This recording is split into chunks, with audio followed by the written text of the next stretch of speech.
Welcome to Let's Get Real on KNEW Talk 910. I'm your host, Allin Taylor, and I'll be with you for the next hour. I have the funny, smart, and wonderful Ken Ray producing the show, as usual. And let me tell you, we have a great show tonight. I've really been looking forward to this. In studio, we have a very special guest, John Wheeler, author of Awakening to the Natural State. And he's going to be here all hour to share his understanding with us. But it's not about the words with John. His approach goes straight to the heart of the matter. It's not about another practice to learn. It's not about quieting the mind.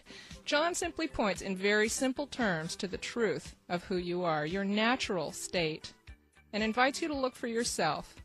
His style is refreshingly free of mystical trappings. This is one down-to-earth, guy-next-door kind of guy.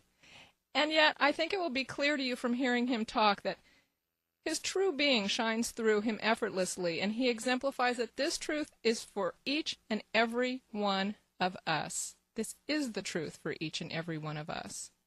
John is currently hosting weekly talks in Santa Cruz, and I'll give you all the information on how to go see him in person.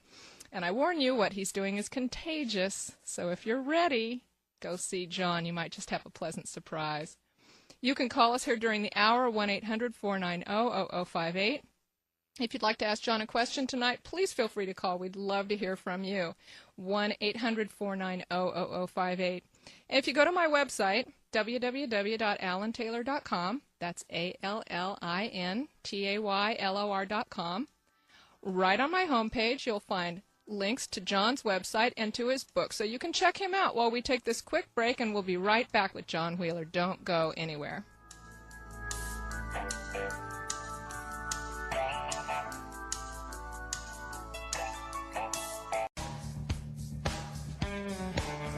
You're listening to Let's Get Real on KNEW Talk 910. I'm your host, Allin Taylor. My website is www.allintaylor.com, ALLINTAYLOR.com. You can go on there right now and find out about John Wheeler, who we have in the studio tonight. The phone number, if you want to ask John a question, 1-800-490-0058. John is the author of Awakening to the Natural State. John had been on a spiritual path for about 30 years, trying out every practice you can think of, looking for what we're all looking for, the truth and an end to suffering. John resonated most with the teachings of Nisargadatta Maharaj, a teacher in the tradition of non-dual spirituality. And John became very well versed in this tradition, but underneath the suffering was still there, and he felt that he really didn't fully understand what his teachers were pointing to. The books had done their job, and now he wanted to meet someone face-to-face who could perhaps clear his mind of doubt and end the search once and for all. Knowing that he couldn't meet face-to-face with Nisargadatta, who died in 1981, John went looking for someone who studied with Nisargadatta, and this search led in 2003 to sailor Bob Adamson, a straight-talking Australian who had been shown the truth by Nisargadatta back in the 1970s. John had met many other teachers, but there was something about Bob. John was convinced he was dealing with someone who had realized his true nature because he could see firsthand the vitality, the confidence, and the energy of the understanding. In very short order, John got his doubts cleared up and saw what Sailor Bob and Nisargadatta had been pointing to, his own true nature. John was most struck with the simplicity of what is being pointed at. So simple, he says, that most of us miss it. So now John shares with others what he has learned in his book, Awakening to the Natural State, on his website, which you can link to through my website, and in his weekly talks in Santa Cruz and in public forums like this show. We're very fortunate to have him here as a guest tonight. John Wheeler, welcome to Let's Get Real. Thank you, Alan. It's good to be on the show. Wonderful. In the book you said, 15 years of meditating could not accomplish what occurred in a few moments of direct looking. What exactly is direct looking, and how do we do it, and how are we not doing that now? Well, I think the first thing is to get a clear understanding of what these books are talking about. So, as you had mentioned, I had been reading and searching and looking into spirituality for a long time. And I had an intuition or a feeling that there was something that these teachers were pointing to that possibly held the key to understanding or to freedom. And yet, I think as I look back, I realized that what that was and what they were pointing to was not precisely clear. And as I recall, when I went to Australia to talk to Sailor Bob Adamson, the very first thing he asked me was, do I understand or do I know what these teachings are pointing to? And I realized that while I had an intellectual acquaintance with a lot of these concepts that you hear about, the knowledge or the first-hand, really direct understanding was still something that I was groping for and wanting to understand for myself. And so what I came to see when I was there with Bob was that what we're looking for has nothing to do with concepts. It has nothing to do with the intellect, really. It has nothing to do with non-dual verbiage. It has to do with discovering something that's real and something that's present and something that is within us that we have been overlooking. And so Bob very quickly got me onto this, pointed me back to this looking for what is present and what is available within us, not as a concept, not as an idea, but as an actual direct experience. And so when I talk about the difference between, looking in the mind or thinking about things versus direct experience, I'm trying to kind of articulate this approach to things. So it's that the direct looking is not looking in the mind, it's direct looking into our own true nature. Yeah, so the key question of all of these philosophies and teachings is, who are you? And you'll see this throughout Indian spirituality and in Buddhism and in Western philosophy. The key question is, who am I?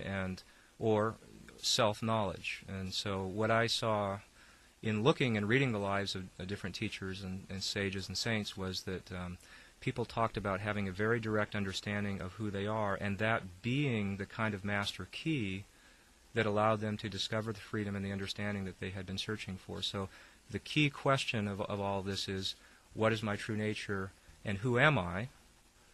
And what you discover is that's not a matter of thinking about, it's not a matter of conceptualizing, it's a matter of truly stopping, looking in our direct experience to deeply probe into this question, who am I, what's my true nature? And the interesting thing is you discover you cannot use the mind.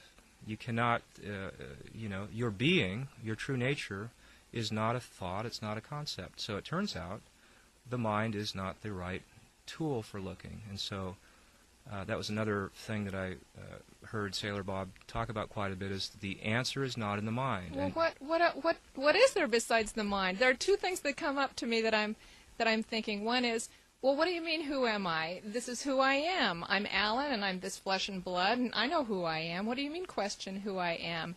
And then, what do you mean the answer is cannot be found in my mind? Everything I know is in my mind. Could you address those kinds of issues? Yeah, a lot of what we experience actually it's true that a lot of what we know and how we experience things are in the mind. The language and the memories and the identity that we've picked up over the years. A lot of these things are, in fact, sustained and kind of built up in the thinking process. Yet there's a lot of our life and a lot of our living that is not coming through that way. And you can, at a very basic level, it's like right now we're sitting here and we're perceiving and sensing and feeling, and things are coming in. There's registering and there's knowing of a lot of things. And a large majority of that is actually not coming through the conceptualizing process. It's just direct experience. It's non-conceptual experience. So it's not really true that everything that we experience is coming through this kind of intellectual process. But, the most vital question is this question of what is my true nature, because we all know that we exist. We all know that we are present and aware. And so you begin to probe into that and to look to see what that is. And again, it's not a process of thinking about it. It's a process of really asking yourself genuinely that question, and simply looking to discover who am I and what is present, what is aware. Well, and a lot of who am I, when you start going after the answer to that question, turns out to be, well, it turns out I'm not that, and I'm not this other thing, and you start thinking, well, I have all these memories of my past, but then when you try to decide, well, what's a memory? And it just is vapor. There seems to be sort of nothing there. So is that sort of where we go when we're asking? I'm something in the book you said was you need to put some solid inquiry into the question, who am I? You need to do the homework, cover the basics. Will you talk to us a little bit about what those basics are? Yeah, well, to me, there's a couple of, I see there's a couple of ways to kind of approach this. One is kind of looking into the things that we're not, and then the other side is looking into the things that we are. And so with a little bit of looking, you start to discover things like the thoughts that we have come and go. They're constantly changing. The thoughts of a lifetime are completely gone in this present moment, and yet we are tangibly present. We are tangibly aware. And so this ever-changing flux of thoughts is not truly our essence, because if it was, it would be with us at all times, and it's just simply not in our experience. So this, you start to get a little bit of a sense of, that's not what I am. And you can look at the emotions, you can look at the body, you can look at the perceptions, and you can start to see how those are constantly changing and arising and appearing, and yet there's something about our true nature that remains straight through. And what's that? If it's not the body, it's not the mind, it's not the senses, it's not the changing experiences, and yet we know without any doubt that there is something that has been with us right from the day we were born and stays with us at each and every moment. And so then the question can start to turn into, well, what's that? If I'm not those things. And that's kind of what I would call the positive side of, well, we see now these things that we're not, and so what are we? And it comes back to, just to kind of jump right to the core of that, we know that we exist, and we know that we're aware. And it turns out when you begin to look into that, those things are what stays with us. Is it really that simple? I mean, I think we all know that feeling of, yeah, I'm here, I exist.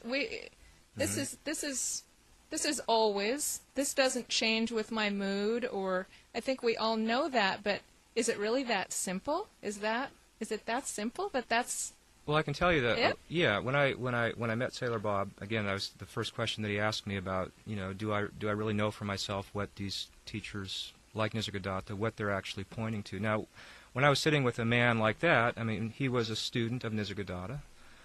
He had studied with that teacher. I felt like, well, if anybody can talk with some authority about this, he can. And so I was all ears at that point, because I knew that I didn't truly know. I knew the concepts. I knew what I had read. I had some theories, some intuitions about what this might be. So, we dialogued just for a few minutes, and he asked me, "Are you present? Do you exist right now?" I said, "Yes." "Are you aware right now?" "Yes." He said, "Any doubt about that?" "Absolutely not." And he stopped and he said, "That's it. That's precisely what Nisargadatta is pointing to. It's this very simple sense of presence and awareness. It's too easy to overlook. And he said to me at that point, he said, most people overlook this, not because it's difficult, but because it's so simple.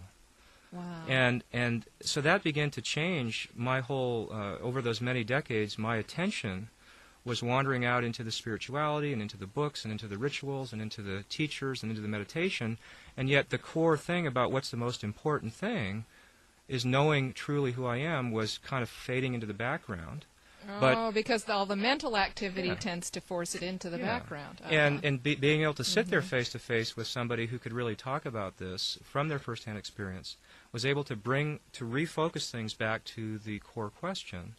And so then you start to get a feeling of this sense of presence and awareness that stays right with us may be in fact what we are.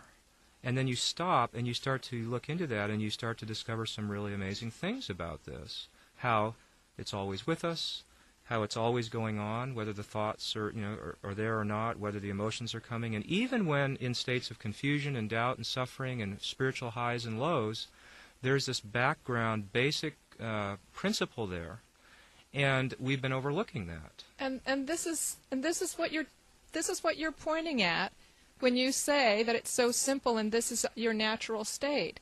That when we're traipsing around going after this practice or that practice and reading a million books and saying, I want to become enlightened and I just am desperate to be enlightened, all it is a simple looking at what you're talking about Returning right back, now. yeah, to see who you are. It's so simple. Now, many of us, we haven't had this pointed out. We as I say sometimes, when we were growing up, we weren't sitting around, at the dinner table, and our parents weren't saying things like, "Did you know that you are the principle of awareness and you're inherently free?" So we haven't heard that. So we spent a lifetime with all kinds of interesting ideas and pursuing things, and yet what you discover is those things have been taking us precisely away from the answer. So when you're off searching for enlightenment in the future and practicing and reading and accumulating concepts and spiritual techniques and verbiage and all this kind of thing, you're activating the mind and you're putting a lot of focus on the mind, and yet the very simple question of who am I is somehow falling to the background. And so that was the value of being with someone and talking about it face to face, is that to get pointed back very clearly to the main and central question. You're listening to Let's Get Real on Talk 910 KNEW. I'm Allin Taylor, and we're talking to John Wheeler, author of Awakening to the Natural State. And we have an extra surprise at the bottom of the hour. You'll have to stay tuned and see. But after the bottom of the hour break, we have a little extra surprise with John. John, you write... please give us a call here if you'd like to ask John a question, 1-800-490-0058. You write, even if your current thought patterns never change, you can still be free. How is that so? Yeah, that's an interesting thing, because I can speak from my experience, and I'm sure people listening can identify with, when we get into spirituality, oftentimes we conceive of that as being stilling the mind or purifying the mind or doing something with the mind and body. And it turns out, amazingly, from the perspective of this non-dual pointing, it has very little, or if anything, to do with that. Because, as I was saying, these thoughts are coming and going, and yet this true nature that we are remains as this kind of baseline, kind of background presence. And the whole essence of this is just deeply understanding and looking into that. So to be looking back at the mind and trying to sort things out in the mind and get the mind to be pure and harmonious and all these kinds of things is essentially emphasizing the mind and saying that this truth or this reality is somehow has to do with the way that this mind is appearing. And so it's a very simple kind of mistake, because to turn and to begin to investigate and recognize who you are, you actually don't have to do anything with the mind at all. And so one analogy that comes up often is, if you have the sun shining on clouds, a lot of people in spirituality, they will think, like, let's say that the clouds represent the thought processes. A lot of people will say, well, when all the thoughts are still, I can see the sun, or when the clouds are perfectly aligned, then I can see the sun. Well, it turns out, though, that what this teaching is saying is that you are the sun. And the sun does not need the clouds to be a certain way. It can simply recognize its own nature, and from the position of the sun, the clouds never get in the way. And so the reason that, once it's clear what is being pointed out and that our true nature is what we're looking at here, you realize that just as the sun does not need to get rid of the clouds, so we do not have to get rid of the thoughts or purify the thoughts to understand who we are. Well, speaking of having a bigger perspective, or the perspective of the sun, I really feel like I should at least mention what's going on in the country today with the disaster in the Gulf Coast, and, of course, talking a lot about all these people and their suffering, and obviously there's real experience of suffering going on, and I just wonder if you could shed a little light on maybe a different perspective on that tragedy, or I mean, and to extrapolate about any tragedy or any suffering all over the planet, or even our own suffering. How do we view this? How do we view this kind of suffering? Well, I found in my experience, I mean, a lot of people are interested in suffering and resolving suffering, and we feel and see the suffering in others, and there's a compassion to help with that. I kind of take it back, and I think, just to say, I mean, obviously, there's a natural human compassion and response to the world around us, and to our children, and to our parents, and our friends, and to our community, and so that comes up, and that happens kind of spontaneously. But in terms of the deeper question of suffering, and why do people suffer, and how is that alleviated, to me it really implies that we all look into ourselves and truly understand what suffering is, and also experience the freedom from suffering within ourselves. It's hard to convey something or share something or truly with your heart and with your just full experience if something without having that experience. And so I think it calls us to look deeper and to make sure that we truly understand suffering. That it kind of has to start here. Yeah. In other words, how can you help somebody truly get beyond human suffering without understanding what it is to be beyond human suffering, or to really deeply understand it? So it kind of, to me, it calls us back to making sure that we understand that for ourselves. And I remember Bob Adamson told a story. He went to Nisargadatta and said, "How can he help others?" Which is a beautiful statement to make. And he was told, in order to put others beyond the need of further help, you yourself must be beyond the need of further help. We're going to take a quick break here, and after the bottom of the hour, John is going to sing a song. He writes songs and sings, and he brought his guitar, and it's going to be really something. He plays very well, and he's going to sing a song that he wrote about Sailor Bob Adamson. So you're listening to Let's Get Real. I'm Allin Taylor. Give us a call, 1-800-490-0058. We'll be right back. You're listening to Let's Get Real on KNEW Talk 910. I'm your host, Allin Taylor, and the phone number here is 1-800-490-0058. We have John Wheeler in studio with us tonight, which is really a treat, and he is the author of Awakening to the Natural State. You can link to his website and to his book if you go to my website, www.allintaylor.com. That's ALLINTAYLOR.com. I have a link right on my homepage to John's website. He's got wonderful stuff on his website, a lot of writings and links and articles. And John is a wonderful singer and songwriter, and he brought his guitar in today, and he's going to sing us a song that he wrote about Sailor Bob. John, would you like to tell us a little bit about this song? Yeah, sure. I was over in Melbourne, Australia, visiting Bob Adamson for a few weeks, and when I got back, my life had substantially changed. My seeking and my questions and my doubts and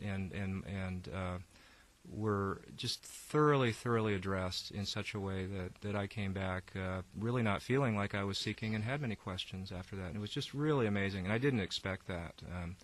I had been at it so long that the idea of being a spiritual seeker and always having doubts just seemed to be the way that it would always be. And John, I think a lot of people listening right now can really relate to that. We're just so used to the seeking, we think it's always the way it's got to be, and it isn't. And the good news is, and the good news that Nisargadatta shared and that Bob shares and other people, is that the seeking and the suffering and the doubts can end, and that's what they've been saying all along. So when I got back from Australia, I play a little bit of music, and something kind of bubbled up to try to capture some of the teachings and some of the things that had been pointed out, and just a way of kind of crystallizing that experience. And I had the fortune a few years later of going over again, and I was able to sing this for Bob, and he kind of got a kick out of it. So he may be out there listening to this, so I'd like to say just kind of dedicate this one to Bob, and to say thank you for the teaching that was pointed out, and of course, I could never really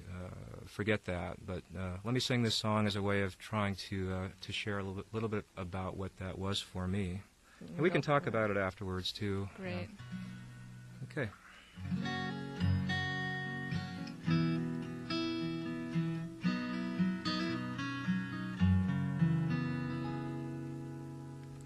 Right here, right now, something is shining. Right now, right here, it's all very clear. You can see the sights, you can hear the sounds, you can feel the world all around.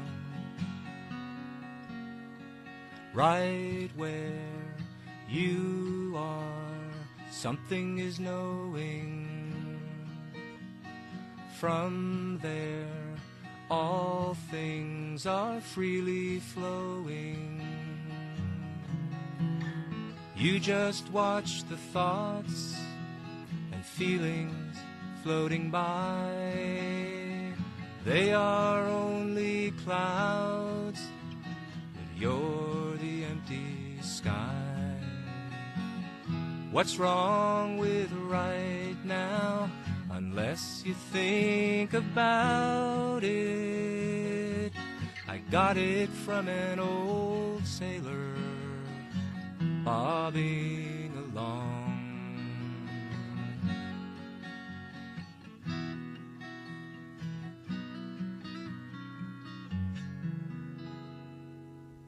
What we're seeking is not very far.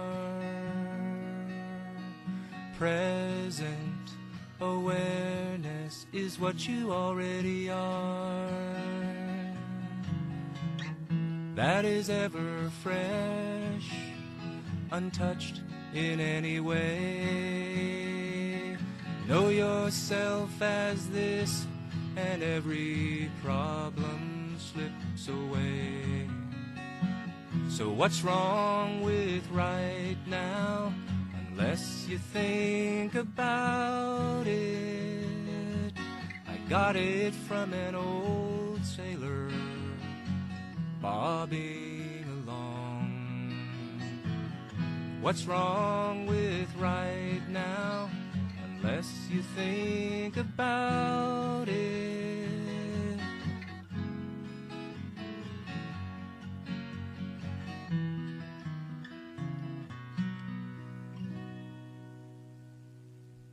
John, thank you. That was really, really well done.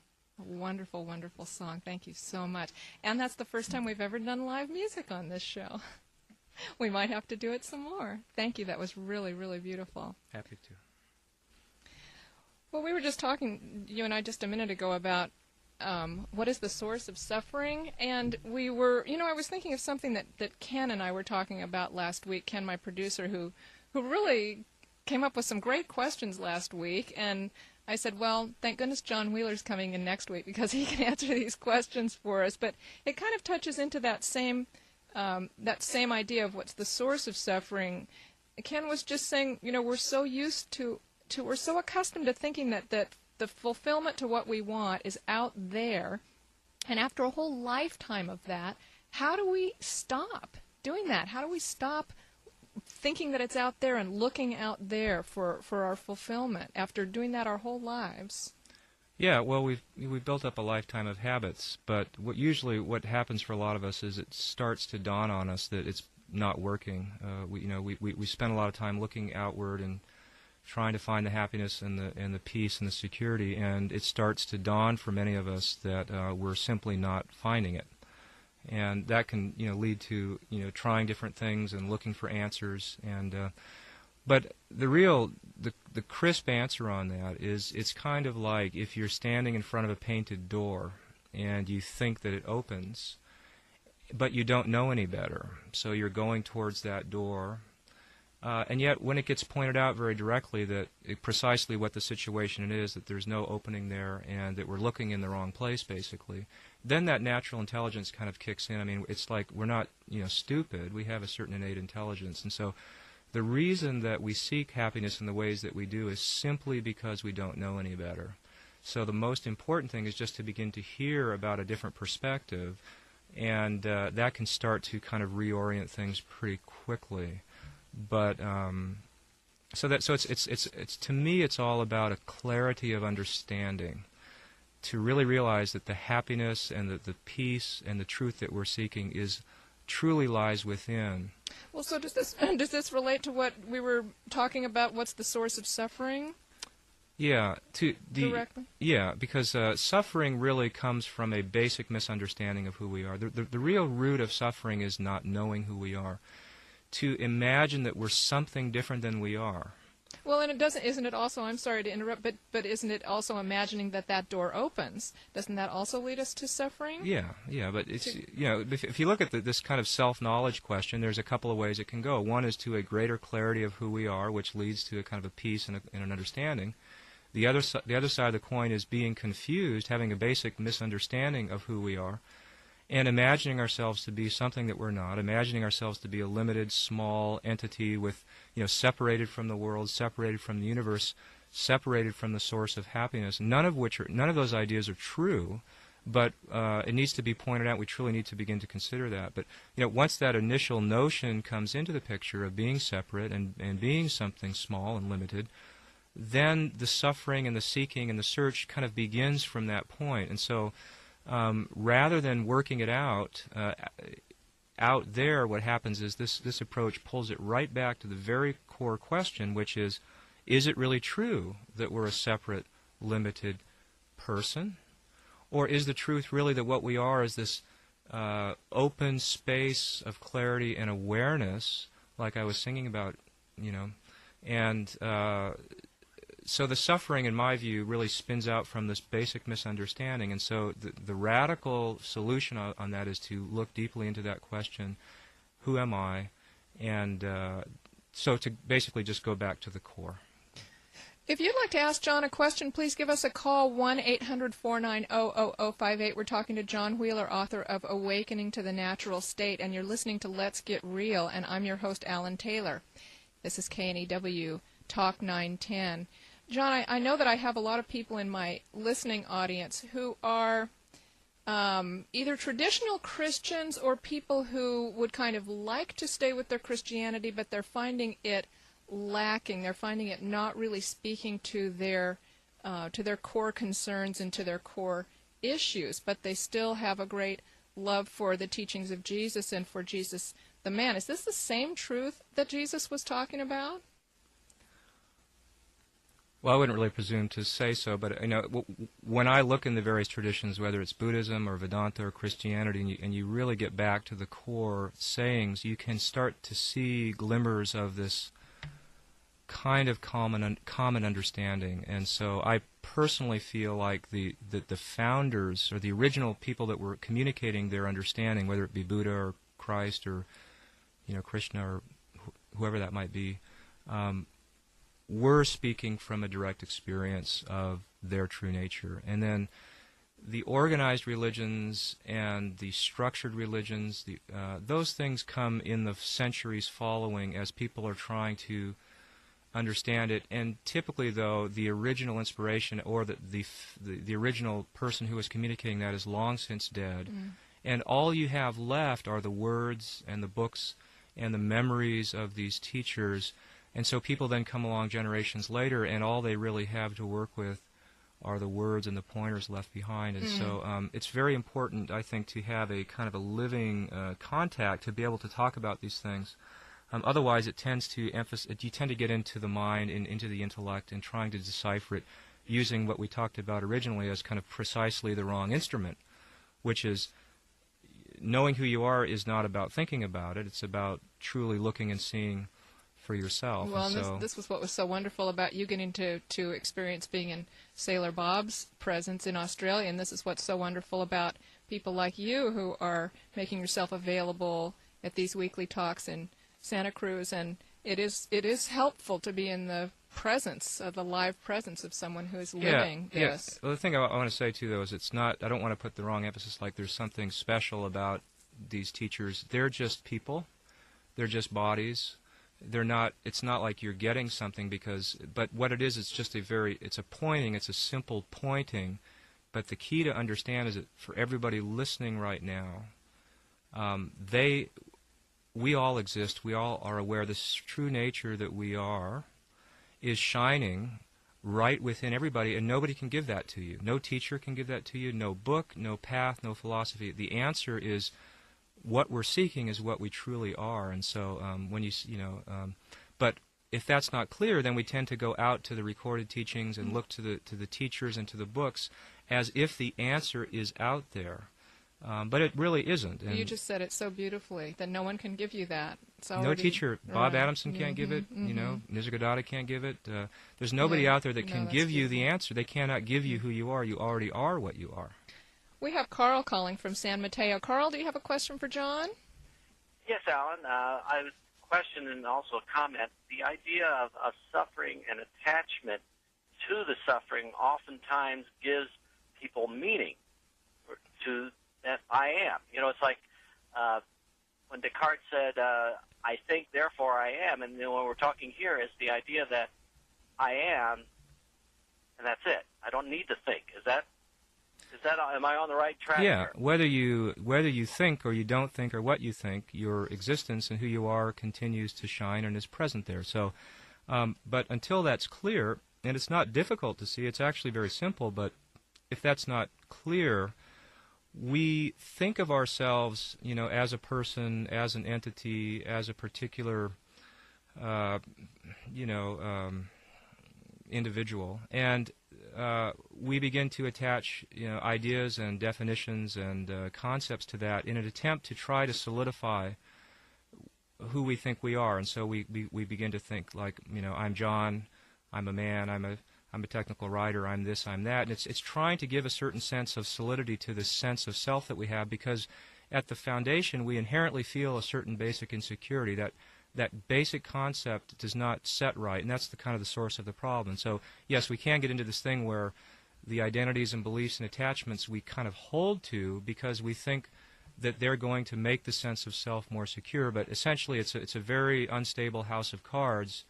And you can go on with that for a certain number of years, but eventually it may dawn on you that the peace and the joy and the freedom that you've been searching for may not be there. And then, something like this comes into your life, you pick up a book, you go to a talk, and you kind of get turned into a different direction, and you start to consider this whole question of suffering from a little bit different angle.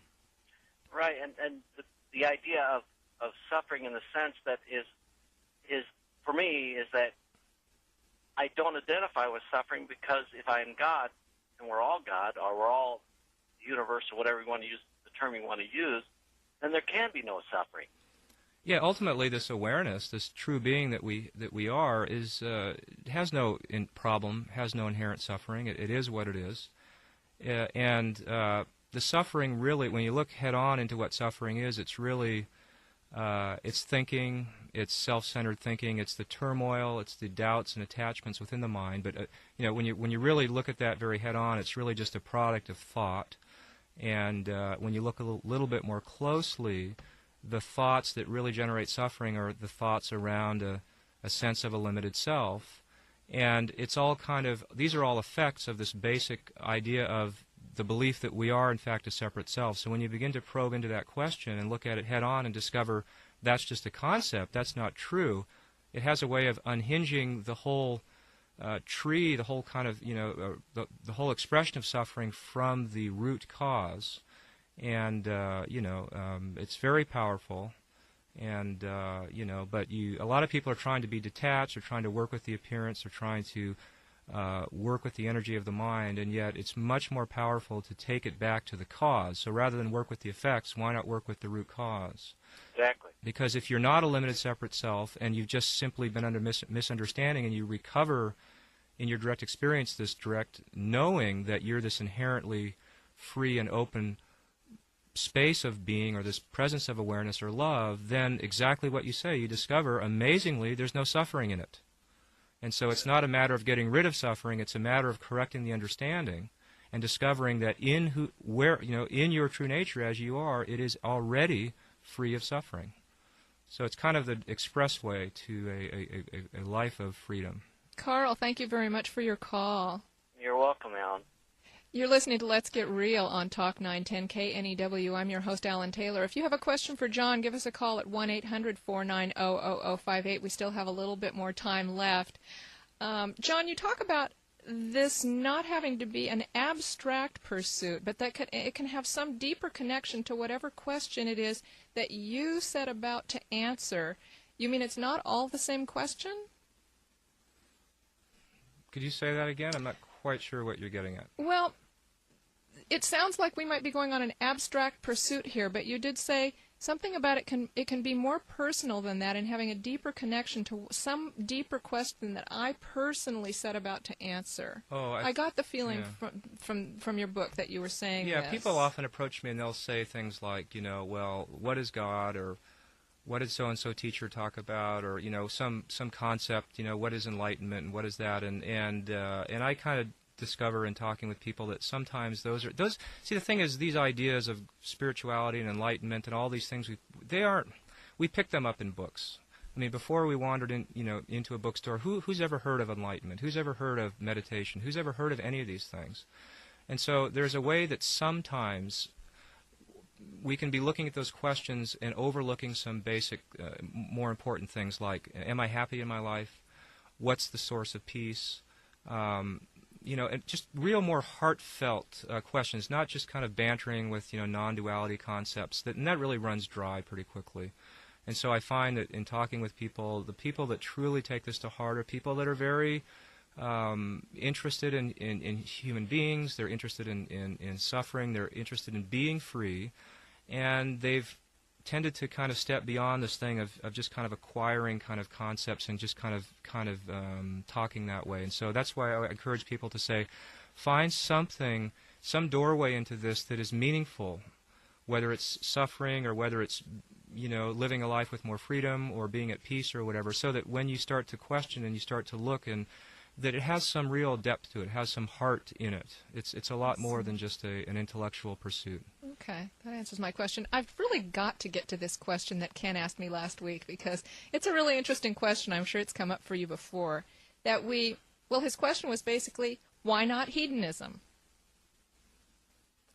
Why not hedonism? You mean just throw caution to the winds and pursue just... Well, exactly. I mean, if we're not really, who we think we are, and there's to which we might say, well, then there's no consequence, and then there's no reality to this, or it's all an illusion, or it's all a dream. Why not hedonism? Yeah. One of the things that you find out with this approach is that, see, a lot of people say, well, if this is what we are and it's all the oneness and stuff, then why don't we just do anything that we want to do? Is that the question? That's exactly the question, exactly. Well, there's kind of a misunderstanding in that, is that what this approach points out is that we don't exist as separate individuals. We don't exist as limited beings. We exist as this deeper nature of awareness itself. And in that awareness that we are, this universe and the bodies and the forms and things kind of spontaneously kind of arise, and so this whole idea of, I'm going to do this and I'm going to do that, and what should I do and why can't I do this, it's still referencing the subtle belief that we're an independent, isolated entity with some kind of existence that way. And so rather than try to say, well, what should I do or what should I not do? It's really more liberating to look directly into that sense of I, to find out, am I what I really think I am anyway? Am I a separate entity who moves through the world, choosing and orchestrating everything? Because, I mean, flat out, this is basically what I'm pointing to is this kind of very radical idea that you aren't a separate entity at all. Well, and you just said it, that it's more liberating, actually, and that's what we're looking for, is liberation. I mean, that's what the desire for hedonism is all about, is somehow going to make me feel good, and the total liberation is ultimately, I think, what we want. And here's a little subtlety with that. if I imagine myself to be separate and limited, and I have that basic sense of separation or insecurity or doubt about myself, I can go look to do any number of things. I can become a Christian, I can become a Buddhist, I can meditate, I can become a hedonist, I can do many, many things.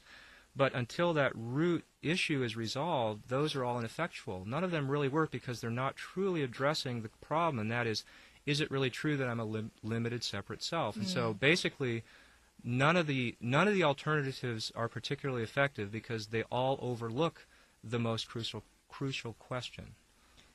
You're listening to Let's Get Real. I'm your host, Allin Taylor. We're speaking with John Wheeler, the author of Awakening to the Natural State. John, your book, you still have a few minutes to call, 1-800-490-0058. And, John, your book, it's available on Amazon, and you have another one coming out? Your publisher told me you did. Oh, okay.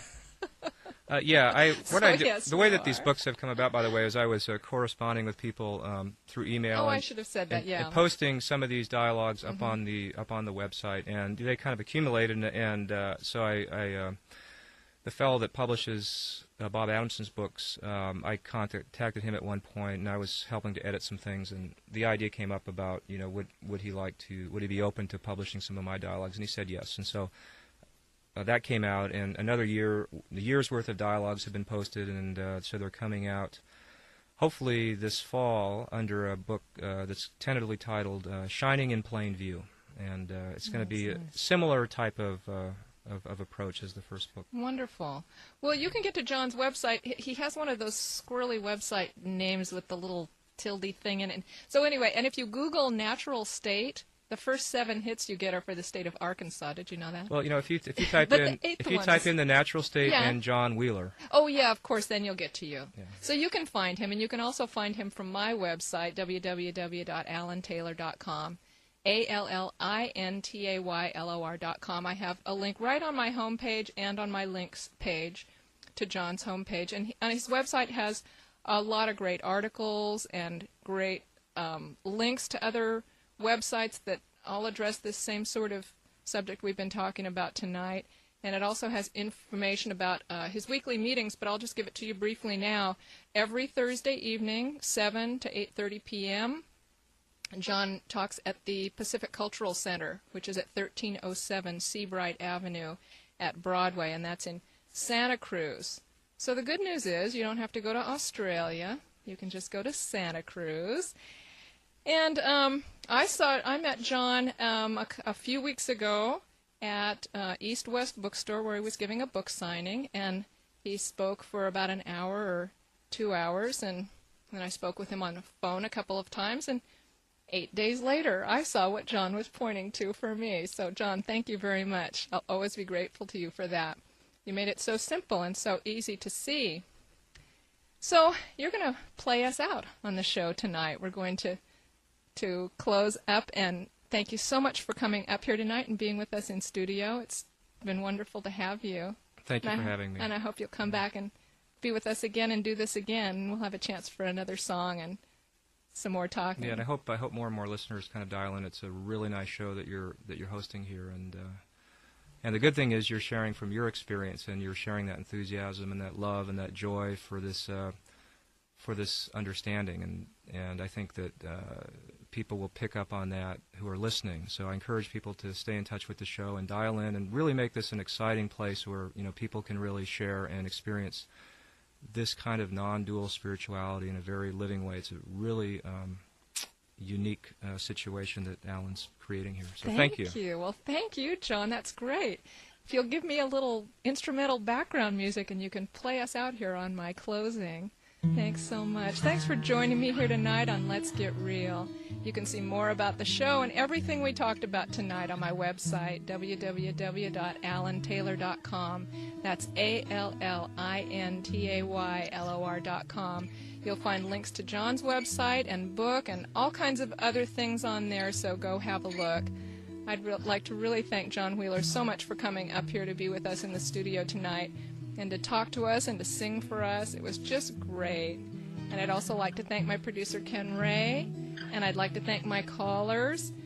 I'll be here next week at the same time, Sunday at 6 p.m. on Talk 910 KNEW. I'm Allin Taylor. See you next week.